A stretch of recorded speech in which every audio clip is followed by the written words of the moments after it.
Welcome home. You must be tired. Come on in. Hi, mother-in-law. As I try to follow my husband inside, my mother-in-law blocks my way. Jennifer, could you go shopping for us? Wait, just me? Of course. You're the daughter-in-law. Here, I made a list. With that, she slams the front door shut. My name is Jennifer, a 25-year-old housewife. I've been married to David for 2 years. I actually had a long-term boyfriend before. He confessed his love to me at our middle school graduation, and we dated through high school and college for 5 years. I assumed we'd get married once we settled into our careers. But then, as my sophomore year of college was ending, he vanished. I'm sorry. We should break up. That was the only message he sent before disappearing from my life. I couldn't find out where he'd gone, even my local friends. I was devastated. If you want to break up, at least give me a reason. He vanished without a word after 5 years. I couldn't accept it. I couldn't move on for a long time. I wished he'd just dumped me harshly. I spiraled during the rest of my college years. I went to parties every week and became known for hugging every guy there. Thankfully, I never went further than that. It's a relief that he didn't do anything more, probably because he had self-control. My longtime friends couldn't stand to see me like this. They started introducing me to decent guys. Maybe a new boyfriend would help me settle down. That's what they must have thought. All the guys were calm and quiet. But I wasn't interested. I was afraid of being abandoned again. Still, I showed up for my friends. Then, I met someone who made me think maybe this could work. That was David. David was older and had a clear vision of marriage from the start. I want to focus on my career and I want a wife who'll support me at home. His words struck a chord. I remembered imagining married life with my ex. Yes, I had dreamed of marriage. We started dating with marriage in mind. After graduating college, I worked for a year to gain experience before we got married. Even though it was just a year, I learned a lot and didn't want to quit. But it was a promise with David. I wanted to get married, so I quit my job and became a housemaker. Our married life has been smooth. David has been nothing but kind. I actually know how to do household chores since I lived alone before getting married. David would even take the lead in doing chores when I wasn't feeling well. He doesn't work for a big company, but he's dedicated to his job. We may not live a flashy life, but I was content with our marriage. One day, as we were approaching our second Christmas together, my mother-in-law called. Come home for Christmas this year. We have to visit relatives too. I felt tense at her tone. She always speaks sternly, and since my own mom is laid back, I always get nervous around mother-in-law. Yes, of course. We'll both come home. Last Christmas, we went on a trip since it was our first year of marriage, so we didn't visit the in-laws. I remembered how David had said he'd explain to his parents, but then left it to me when mother-in-law called. Could it be that he can't express his opinions to his parents? The invitation made me dread the upcoming Christmas. That's what I thought, but my husband's house is one I don't interact with on a daily basis. But I told myself it's just 2 days. I can endure it. Hey, David, mother-in-law called. What did Mom say? She said we should both come home for Christmas. We have to visit relatives too. Right, we didn't go last year. So we decided to spend Christmas with the in-laws. We prepared gifts. We should be good. On Christmas Day, we headed to the in-laws, about an hour and a half drive away. I was nervous about going back after so long. Just relax, it's Christmas, David said casually. As we got out of the car, someone called out to us. David! Rushing over and wrapping her arm around David was his cousin Emma. Oh, Emma! David shook off her arm, looking annoyed. Emma is a year older than David. The first time we met, She spoke to him while wrapping her arm around him, which surprised me. I thought she liked David and saw me as a rival, but the truth was the opposite. Emma had teased David since they were kids. Even as adults, she still teases him like this. That's why David isn't fond of Emma. But Emma is really friendly to me. Jennifer, long time no see. Let's have lots of drinks together this Christmas. See you tomorrow. I have things to do. Sure. See you tomorrow. Emma quickly went back into the house. Bad luck to run into Emma right away, David grumbled.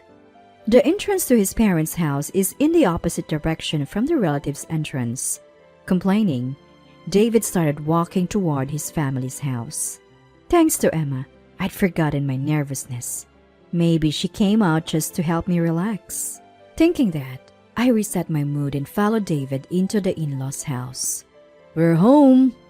As my husband opens the front door, mother-in-law rushes over. Welcome back! You must be tired. Come on in. Hello, mother-in-law. As I try to follow my husband inside, mother-in-law blocks my way.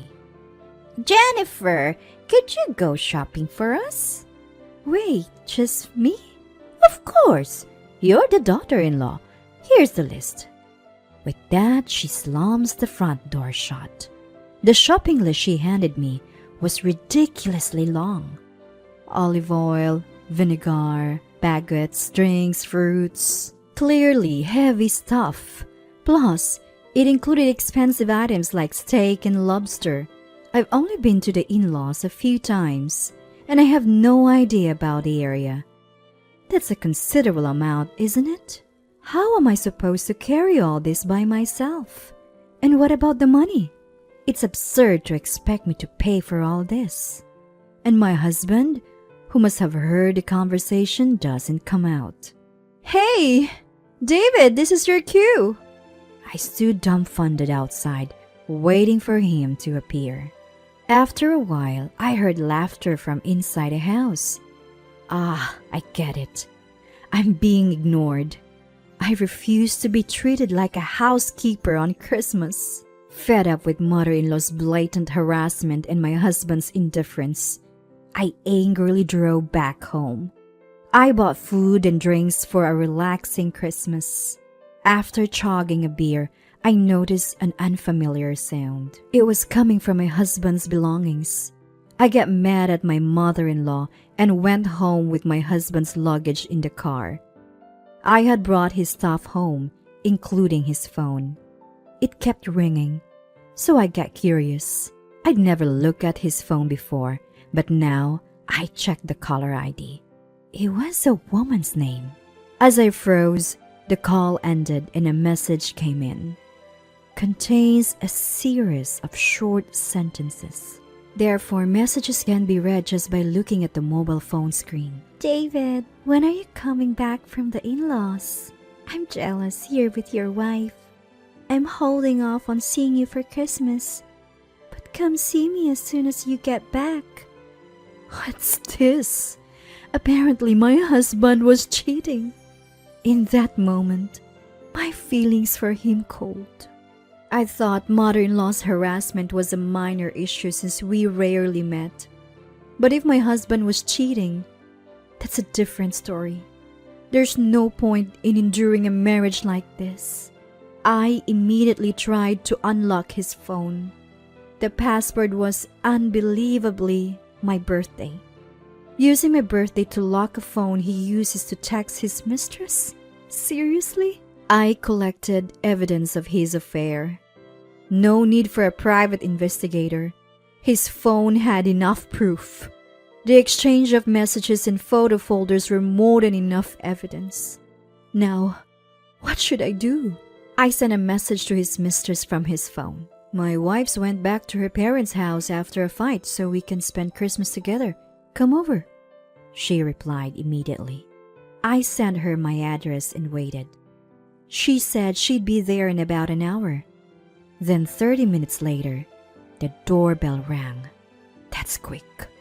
I opened the door to find my husband, father-in-law and mother-in-law standing there. Oh, you're back. Mother-in-law and my husband look downcast. What happened to you two? Let us in for now. My husband, father-in-law, and mother-in-law came into the room when I heard that voice. The voice wasn't father-in-law's. Who could it be? I look at the entrance and see Emma standing there, and next to Emma is grandmother-in-law, mother-in-law's own mother-in-law. I'm stunned by grandmother-in-law's appearance. Why are you? Come on, David, and Aunt Sue too. Jennifer, sorry for ignoring you earlier. Jennifer, sorry for making you feel harassed. Upon closer inspection, both of them look quite pale, because grandmother-in-law is staring at him. They've been scolded by grandmother-in-law, who hates wrongdoing and bullying. She's intimidating because she's blunt, but you can tell she's loving when you talk to her. I've always liked grandmother-in-law for that reason. Apparently, Emma had confronted my husband because our car hadn't returned to the parking lot. My husband had been lounging at home, not even realizing I was gone until Emma asked. Furious, Emma questioned him and he blamed mother-in-law. That's how the shopping incident came to light. Grandmother-in-law had heard about it and had been scolding them. Father-in-law, who had been out cleaning the neighborhood, was also shocked when he heard the story later. I had turned off my phone, so they couldn't reach me. They had rushed home to find me. As we were talking, the doorbell rang. The person ringing was, of course, her. Emma, could you get the door? From the entrance, I heard a, What? Come in, you? Stop, no. I hear voices arguing. My husband looks pale, realizing who has arrived. Now the climax begins. I had a hard time holding back my laughter. The woman my husband thought he had invited tried to flee, but was caught by Emma and dragged into the room. Everyone was stunned when they saw her. I was too, because she was dressed like a maid, complete with a frilly headpiece and a fluttering mini skirt. So my husband was involved with someone like this? The woman, thinking she had been invited by my husband, was shocked to find a room full of adults. David, what's going on? Well, David, explain! Well, this girl is, Your mistress, right? What? How do you know? Yeah, because I saw your phone. I've gathered plenty of evidence from your phone, from photos to messages. I've seen it all. Hearing this, the mistress turned beet red and let out a strange cry. No, David, mother-in-law, help me. Wait, mother-in-law? Shockingly, the mistress wasn't just calling my husband's help, but also for mother-in-laws. What's going on here? What followed was utter chaos. My husband was grilled by Emma and me about the affair. Mother-in-law was being sternly questioned by father-in-law and grandmother-in-law about her mistreatment of me. All three were angrily told that it was unacceptable for mother-in-law to have condoned the affair. The shocking part was how my husband met the maid. Apparently, mother-in-law was the catalyst for their meeting. For some reason, mother-in-law had taken an interest in maid cafes. Feeling awkward going alone, she had my husband accompany her. They both liked the place and started going regularly, which led to the affair. Mother-in-law even had a soft spot for the mistress and seemed to have turned a blind eye. I can't fathom why she wouldn't stop her son's affair. So we decided to divorce by Christmas.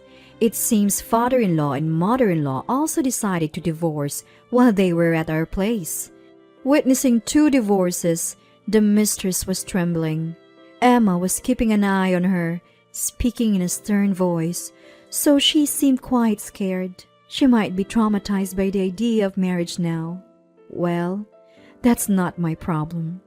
I got a settlement from my husband, the mistress, and mother-in-law, and went back to being a free, single woman.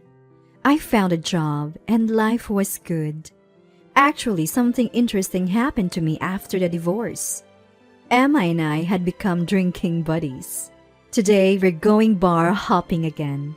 As I head to our meeting place, I see someone standing next to Emma. Is that Emma's boyfriend?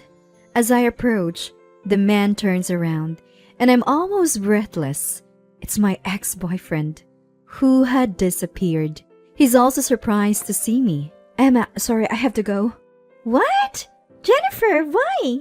I start running, and my ex chases after me. Jennifer, wait, let's talk. Finally, I got to hear the truth about back then. Apparently, his family had been going through a series of misfortunes. His grandma had dementia, his dad's business went bankrupt, and his mom collapsed from caregiving fatigue. They had moved to the countryside to live with relatives. His grandma passed away, but things have settled down now. He apologized for not having the courage to tell me about this family situation. I get it. You had a tough time. But you should have told me. I'm sorry. Even though it's in the past, knowing the truth made me feel better. And then, I got another surprise. By some coincidence, my ex works at the same place as Emma. They had the same shift today, so he invited her for drinks. Emma was the most shocked to find out about our past relationship. From then on, we became drinking buddies, including Emma's boyfriend. Whether or not I'll get back with my ex, I don't know. But for now, I want to cherish the fun life I have.